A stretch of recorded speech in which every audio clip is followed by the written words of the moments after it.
यातायात व्यवस्था बिल्कुल ठप थी कोरोना काल के अंदर, और बाप और बेटे की लाश को लेने के लिए कोई तैयार नहीं था। उस समय इन सफाई कर्मचारियों ने अपनी जान पर खेल करके पैदल आ करके हॉस्पिटल तक पैदल आते थे और वहाँ पर साफ सफाई का काम किया, दिल्ली को जिंदा रखा है।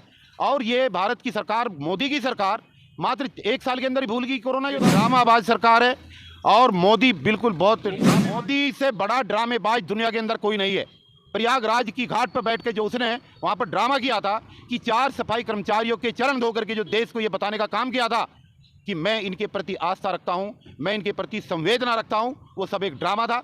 अगर उनकी संवेदना है तो 1 साल के बाद ही इन कोरोना योद्धाओं को जो स्वामी दयानंद हॉस्पिटल के अंदर काम कर रहे थे, इनको बिना नोटिस दिए कैसे निकाल दिया गया, ये भी जानकारी होनी चाहिए कि सुप्रीम कोर्ट की गाइडलाइन है कि 240 दिन काम पूरे कंप्लीट होने के बाद अगर आपने उनकी सर्विस में ब्रेक नहीं दिया तो उनका लीगल राइट है, आप उनका बाप भी नहीं निकाल सकता। ये गुंडागर्दी हो रही है देश के अंदर, कैसे कानून की धज्जियां उड़ाई जा रही है, सुप्रीम कोर्ट के आदेश की धज्जियां उड़ाई जा रही हैं। और सुप्रीम कोर्ट जो है चुपचाप बैठा। क्या सुप्रीम कोर्ट ने अपने किए हुए ऑर्डर में कभी वापस मुड़ करके देखा कि समान कार्य का समान वेतन इस देश में लागू हुआ है नहीं हुआ? क्या सुप्रीम कोर्ट ने सो मोटो लिया इस बात के ऊपर कि 240 दिन कंप्लीट होने के बाद में क्या कर्मचारियों को पक्का किया? बाइकों को खरीदने के लिए इनके पास अरबों रुपया है, लेकिन अपने देश के सफाई कर्मचारियों की सैलरी समय पर देने के लिए सरकार के पास पैसा नहीं है। देश के अंदर हाहाकार मचा है, लेकिन ये बेशरम देश का प्रधानमंत्री, चौकीदार और तड़ीपार दोनों लोग, इनको शर्म नहीं आ रही है और इनकी अर्थी हमें निकालनी पड़ेगी। आंदोलन रुकेगा नहीं। देश की सच्चाई सच छुपने नहीं देंगे। गर्मी ऐसी कि पसीने से पूरा चेहरा और कपड़ा तरबतर है और 15 मिनट में पेशानी से पांव तक पसीने आ जाएंगे। उस जगह पर मैं खड़ा हूँ। नमस्कार, आप देख रहे हैं देश की सच्चाई, भारत न्यूज़ 247 और मैं हूँ हाफिज़ गुलाम सरवर। इस जगह खड़ा हूँ, दिल्ली, पूर्वी दिल्ली नगर निगम का ये मुख्यालय है और बात कराऊंगा आपको ठेकेदारी हटाओ राष्ट्रीय संयुक्त मोर्चा के उन लीडरों से जो लगातार 6 महीने से दिल्ली के तमाम नगर निगम में उन तमाम कर्मचारियों का जिनके साथ अन्याय अत्याचार हो रहा विभागीय या फिर जानबूझकर जिनका उत्पीड़न किया जा रहा, शोषण किया जा रहा है, उसकी लड़ाई लड़ रहे हैं। और एक बड़ी लड़ाई जो मुहिम है इनकी वो ये कि ठेकेदारी प्रथा को जड़ से समाप्त किया जाए। बहरहाल लड़ाई बहुत बड़ी है क्योंकि देश बड़ी तेज़ी से ठेकेदारी की ओर ही बढ़ रहा। निजीकरण मतलब है ठेकेदारी, और उसको समाप्त करना ये समझिए अपने आप में एक बहुत बड़ी चुनौती है। लेकिन इस चुनौती को स्वीकार कर लिया है जिन लोगों ने, वो इस टेम्परेचर में इसी कई महीने से लगे हुए इस कनात को देख लेंगे। अभी जानने की कोशिश करेंगे कब से लगा है और कितना एक्सपेंस इस पर आ रहा है और इस गर्मी में कैसे झेल रहे हैं। चूँकि मैं तो 1 घंटे में ही पूरे कपड़े मेरे गीले हो चुके हैं। मैं बात पहले करूंगा इंजीनियर डीसी कपिल साहब से और तमाम लीडरों से, फिर मैं बात करूंगा। ये सब लोग यहाँ ऐसा नहीं कि अभी आए हैं और चले जाएंगे, लगातार जब से ये धरना चल रहा है और जहाँ जहाँ चलता है वहाँ रहते। कपिल साहब, ये जो मुहिम आप चलाए हुए हैं ठेकेदारी हटाओ राष्ट्रीय संयुक्त मोर्चा, जिसके बैनर तले आपने मुख्यमंत्री का घेराव किया, कई बड़े धरना प्रदर्शन भी किया आपने, क्या लगता है इसमें आपको सफलता मिल रही? आप जहां बैठे हैं यहाँ तो अब 4 महीने लगभग पूरे हो गए हैं, लेकिन मांग तो यहाँ पूरी आपकी हो नहीं रही है। तो क्या लगता है आपको कि सफल हो रहे हैं या मायूसी हाथ लग रही है? देखिए, महीने तो 4 से भी ज़्यादा हो गए। यहाँ पर हम 14 फरवरी को बैठे थे और 14 फरवरी से लेकर के 14 जून को हमें 4 महीने हो गए थे। अब उससे भी ज़्यादा, लगभग 4.5 महीने हो गए, लगभग 4.5 महीने हो चुके हैं यहाँ बैठे हुए। लेकिन बीच में प्रशासनिक फेरबदल हुए। जो 3 निगम थे उनका एकीकरण हुआ। एकीकरण होने के बाद में जो मेयर थे वो उनका पद समाप्त हो गया। जो स्टैंडिंग कमेटी के चेयरमैन थे वो हटा दिए गए। निगम पार्षद जो दिल्ली के अंदर काम कर रहे थे वो भी, उनका कार्यकाल समाप्त हो गया। पूरा प्रशासनिक फेरबदल हुआ है। इस चक्कर में चूँकि जब हम यहाँ पर धरना शुरू किए थे उस समय इस तरीके की स्थितियाँ कि तीनों निगम एक होंगे ऐसा नहीं था। उस समय चुनाव नगर निगम का सर पर था और वोट की चोट के पर्पज से हम लोग भारतीय जनता पार्टी को बताने के लिए यहाँ पर जो है धरने की शुरुआत किए थे। और इस धरने की शुरुआत पूर्वी दिल्ली नगर निगम के सभी ग्रुपों के कर्मचारियों की और विशेष रूप से डैम्स के कर्मचारियों की समस्याओं के लिए ये धरना शुरू हुआ था और हड़ताल शुरू हुई थी। लेकिन उसके बाद जैसे ही 29 मार्च को हमारी प्रशासन से बात हुई, ठेकेदारी हटाओ राष्ट्रीय संयुक्त मोर्चे के बैनर के नीचे निगम के प्रशासन से हमारी बात हुई, तो 30 तारीख को ये एक नया विवाद हमारे सामने आया। क्योंकि हम पहले ये लड़ाई लड़ रहे थे कि जो सफाई कर्मचारी हैं, जो डैम्स के कर्मचारी हैं, उन कर्मचारियों को यहाँ से हटा करके शिक्षा विभाग और स्वास्थ्य विभाग में ट्रांसफ़र कर दिया गया था। और ये उसी का परिणाम है कि जो स्वास्थ्य विभाग में जो हॉस्पिटल में डैम्स के कर्मचारियों को ट्रांसफ़र किया गया, उसी के परिणाम स्वरूप ये हुआ कि जो ठेके पर वहाँ पर काम कर रहे थे 170 कर्मचारी, उनको बाहर का रास्ता दिखा दिया गया। इन कर्मचारियों का लीगल पक्ष काफ़ी मजबूत था, तो हम जो है तभी से इनकी आवाज़ को उठा रहे हैं और प्रशासन से ये गुहार लगाई थी हमने। लेकिन तमाम, जैसा मैंने अभी बताया कि उतार चढ़ाव हुए हैं। इसमें एक सवाल और पैदा होता है, जैसे सफाई कर्मचारियों को अगर स्वास्थ्य विभाग में भेजा गया तो क्या सफाई कर्मचारियों की नई बहाली हुई? चूँकि जहाँ भेजा जाएगा तो स्थान तो रिक्त हो जाएगा ना। सफाई कर्मचारियों की दिल्ली में पिछले 20 सालों से कोई भर्ती नहीं हुई है और इन 20 सालों में बहुत सारे सफाई कर्मचारी सेवानिवृत्त हुए और बहुत सारे सफाई कर्मचारियों की डेथ भी हुई है। तो जहां कर्मचारियों की संख्या और कम हुई है, वहां पर शासन और प्रशासन इन कर्मचारियों को आज भी सरप्लस बता रहा है। ये एक विवाद का विषय बना हुआ है। ये लड़ाई मुस्तैदी के साथ नगर निगम में काम करने वाली सभी डैम्स के कर्मचारियों के हितों की रक्षा करने वाली यूनियनों को एकमुश्त होकर के लड़नी चाहिए थी। और आज भी ये विषय है कि आखिर शिक्षा विभाग में या स्वास्थ्य विभाग में इन कर्मचारियों को ट्रांसफ़र क्यों किया गया है। लेकिन इस पर एकमुश्त लड़ाई नहीं हुई और उसका परिणाम ये हुआ कि पहले जो 400-500 लोगों की लिस्ट ईडीएमसी में हुआ था, ये आज ये बीमारी दूसरी जो हमारी म्युनिसिपल कॉरपोरेशन थी, अब तो एक ही हो गई है, वहाँ पर दूसरे जोनों में भी अभी एक ऑर्डर आया है, उसमें भी लगभग 590 कर्मचारी प्राइमरी स्कूलों के लिए मांगे गए हैं। तो ये मैनेजमेंट का एक बहुत ही घिनौना काम चल रहा है कि नई बहाली वहाँ भी नहीं होगी, एजुकेशन डिपार्टमेंट में भी नहीं होगी। और डिपार्टमेंट में इतना बुरा हाल है कि एक चौकीदार जो ड्यूटी पर आता है, जिसको 8 घंटे के अंदर छुट्टी मिल जानी चाहिए, वो वहाँ पर 32 घंटे ड्यूटी दे रहा है। क्योंकि वहाँ पर चौकीदार नहीं है, वहाँ पर सफाई करने वाला कर्मचारी नहीं है, वहाँ पर जिन कर्मचारियों की बहाली और अपॉइंटमेंट होना चाहिए था वहाँ पर हुआ नहीं है। इसलिए जब वहाँ पर ज़्यादा कमी महसूस की गई तो डैम्स के कर्मचारियों को यहाँ से उठा करके वहाँ शिफ्ट कर दिया गया। ये टोटली गलत है, असंवैधानिक है, लेकिन प्रशासन इस मामले को सुनने को तैयार नहीं है। नहीं, इतने संगठन हैं दिल्ली में कर्मचारियों के नाम पर, तो ये क्या टूटे हुए फूटे हुए आपस में ये मिलकर नहीं इस लड़ाई को लड़ पाते हैं क्या?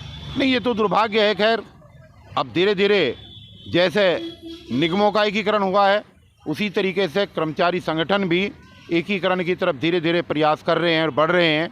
और हम उम्मीद करते हैं कि आने वाले समय में शायद ऐसा माहौल बने कि समय के नज़ाकत को देखते हुए सब लोग एक झंडे के नीचे आएँ। और आना पड़ेगा। अगर एक झंडे के नीचे आकर के सभी संगठनों ने आवाज़ ना उठाई तो ये शासन और प्रशासन की गुंडागर्दी इसी तरीके से चलती रहेगी। ये तो सीधा शोषण भी तो सीधा सीधा हो रहा है इसमें। पूरी तरीके से शोषण है। 25 साल पुराने कच्चे कर्मचारियों को आज तक पक्का नहीं किया गया। पेंशनधारी लोगों को पेंशन नहीं दी जा रही है। कर्मचारियों को समय पर सैलरी नहीं मिल रही है। जो लोग रिटायर हो चुके हैं उनको रिटायर होने के बाद जो टर्मिनल बेनिफिट्स मिलने चाहिए वो आज तक उनका चेक नहीं मिला है। जो कर्मचारी कोरोना में जिनकी डेथ हुई थी उनको जो 1 करोड़ रुपए का मुआवजा देने की बात कही गई थी वो आज तक नहीं मिला है। और हाल आपके सामने है कि कोरोना वॉरियर्स के नाम पे फ्रंट लाइनर्स जिन कर्मचारियों को कहा गया और जिन कर्मचारियों को जब यातायात व्यवस्था बिल्कुल ठप थी कोरोना काल के अंदर और बाप और बेटे की लाश को लेने के लिए कोई तैयार नहीं था, उस समय इन सफाई कर्मचारियों ने अपनी जान पर खेल करके पैदल आ करके हॉस्पिटल तक पैदल आते थे और वहाँ पर साफ सफाई का काम किया, दिल्ली को जिंदा रखा है। और ये भारत की सरकार, मोदी की सरकार मात्र 1 साल के अंदर ही भूल गई कोरोना योद्धाओं को। ये ड्रामाबाज सरकार है और मोदी बिल्कुल बहुत ड्रामेबाज है। तब तो मोदी जी फूल बरसवा रहे थे कि ये मोदी से बड़ा ड्रामेबाज दुनिया के अंदर कोई नहीं है। प्रयागराज की घाट पर बैठ के जो उसने वहाँ पर ड्रामा किया था कि 4 सफाई कर्मचारियों के चरण धो करके जो देश को ये बताने का काम किया था कि मैं इनके प्रति आस्था रखता हूँ, मैं इनके प्रति संवेदना रखता हूँ, वो सब एक ड्रामा था। अगर उनकी संवेदना है तो 1 साल के बाद ही इन कोरोना योद्धाओं को जो स्वामी दयानंद हॉस्पिटल के अंदर काम कर रहे थे, इनको बिना नोटिस दिए कैसे निकाल दिया गया? एक सेकंड एक बात मैं याद दिला दूं, आपने चर्चा किया है जो प्रयागराज में जो दृश्य आपके सामने था कि प्रधानमंत्री चरण धो रहे थे, जिन जिन के चरण धोए गए थे, एक प्रतिष्ठित चैनल ने उन सभी कर्मचारियों का इंटरव्यू चलाया था और उनके घर में भूखमरी की स्थिति बनी हुई है, उन्हें कुछ मिला नहीं है। ये बात कहना ज़रूरी है चूँकि इसका इंटरव्यू चल चुका है। यस, चैनल वाले ने, जो लोग वहाँ पर बैठे थे जिनके चरण धोने का ड्रामा किया गया था, जब उनकी आर्थिक स्थिति के बारे में जाकर के उन्होंने विश्लेषण किया तो सब भुखमरी के कगार पर थे। वो एक ड्रामा था और ये ड्रामेबाज सरकार है। आज हम देखिए, मेयर से हम मिले, स्टैंडिंग कमेटी के चेयरमैन से मिले, कमिश्नर से हम मिल चुके हैं, यहाँ के दिल्ली प्रदेश के जो अध्यक्ष हैं आदेश गुप्ता, उनसे मिल चुके हैं, जो प्रदेश के उपाध्यक्ष हैं राजीव बब्बर, उनसे मिल चुके हैं, नेता प्रतिपक्ष रामवीर सिंह बिधूड़ी है, उनसे मिल चुके हैं, जो पूर्व में मेयर रह चुके हैं यहाँ पर जेपी साहब, उनसे मिल चुके हैं। कोई दरवाज़ा ऐसा नहीं है जो कॉम्पिटेंट अथॉरिटी होने के नाते हमने छोड़ा हो। लेकिन शर्म की बात है कि सब ने आश्वासन तो दिया मगर किसी ने भी इन कर्मचारियों के रोते हुए आंसुओं को पहुंचने का काम नहीं किया। तो कोई मांग ही नहीं है। एक होता है कि हम पक्की नौकरी मांग रहे हो, जो और युवा दूसरे जो वीर लोग हैं जो कर रहे हैं इस देश में उठापटक, ये तो सिर्फ अपने 12-14 हज़ार की नौकरी को कह रहे हैं। चूँकि हमारे पास 15 साल का अनुभव है, हमें उसी जगह पर आप रख लीजिए, हमसे सेवा ले लीजिए। अनुभव नहीं साहब, आपको ये भी जानकारी होनी चाहिए कि सुप्रीम कोर्ट की गाइडलाइन है कि 240 दिन काम पूरे कंप्लीट होने के बाद अगर आपने उनकी सर्विस में ब्रेक नहीं दिया तो उनका लीगल राइट है, आप उनका बाप भी नहीं निकाल सकता। ये गुंडागर्दी हो रही है देश के अंदर। कैसे कानून की धज्जियां उड़ाई जा रही है, सुप्रीम कोर्ट के आदेश की धज्जियां उड़ाई जा रही हैं और सुप्रीम कोर्ट जो है चुपचाप बैठा हुआ है, तमाशा देख रहा है सुप्रीम कोर्ट। क्योंकि सुप्रीम कोर्ट के अंदर भी जो लोग बैठे हुए हैं वो भी उसी व्यवस्था के पोषक हैं जिस व्यवस्था के पोषक आज भारतीय जनता पार्टी के अंदर मंत्री बैठे हुए हैं। ये सच्चाई है, ये कहने में मुझे कोई गुरेज नहीं है। क्या सुप्रीम कोर्ट ने अपने किए हुए ऑर्डर में कभी वापस मुड़ करके देखा कि समान कार्य का समान वेतन इस देश में लागू हुआ है नहीं हुआ? क्या सुप्रीम कोर्ट ने सो मोटो लिया इस बात के ऊपर कि 240 दिन कंप्लीट होने के बाद में क्या कर्मचारियों को पक्का किया गया? आज अग्निपथ के नाम से, अग्निवीर के नाम से जो देश के अंदर ड्रामा चल रहा है, ये क्या है? अगर भारतीय सेना और दिल्ली की देश की पुलिस के अंदर भी इस तरीके की व्यवस्था ठेका कर्मचारियों पर, संविदा कर्मचारियों के नाम पर होगी तो ये देश जा कहाँ रहा है? फिर इस देश के अंदर प्रधानमंत्री भी संविदा पर क्यों नहीं ले लिया जाता? इस देश के अंदर मेंबर ऑफ पार्लियामेंट संविदा पे क्यों नहीं ले लिए जाते? इस देश के अंदर 4120 जो एमएलए हैं पूरे देश के अंदर, वो 4120 एमएलए संविदा पे क्यों नहीं ले लिए जाते? उनको भी ठेके पे लेकर के दिखाओ ना। आज पूरा देश इस बात की मांग कर रहा है कि पेंशन आपने बंद कर दी, कर्मचारियों का शोषण आपने बंद कर दिया, श्रम कानूनों का आपने जो है उसमें फेरबदल कर दी, संशोधन कर दिया। तो इस देश के गरीब लोगों को आखिर कब तक मारेगी ये सरकार? कब तक इनका खून चूसेगी? महाराष्ट्र के 42 विधायकों तो संविदा पे ले गए।